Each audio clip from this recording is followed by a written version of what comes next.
Kabayatan na. Iti mamat apo iti biyangmat iti police report. Agaputa pamilya apo tinabapata laka iti barangay Bengkag Lawag City. Napalaos apo iti panagladingit na. At yuman ti report. Maripot tinamotoy biyang. IFM News. IFM News. IFM News. Police Report.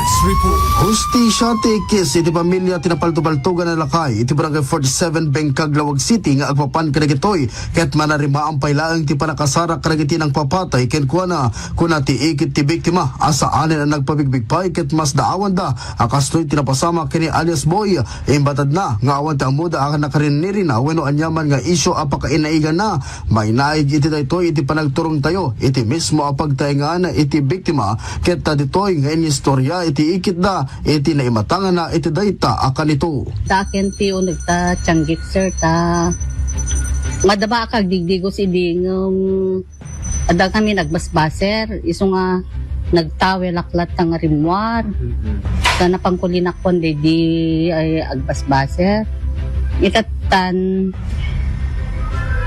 ada nang kung nagputok tibat gapot a Pasko ti amok ditay fireworks nga idi kwan ada nang kung kaslang motor na kwa in talyaw ko di matakin di tawa di tiyanggi ket makitak mo nga ada naglubon nga nakamotor nga nagpaamyanan idi italyaw ko di intamdag ko di rupak yan kwa nakitak nga nakadata iso day dihang ko nga amo ti ubra kon sir agtaray-tarayak nga agik-ikis nga agpatpatulong.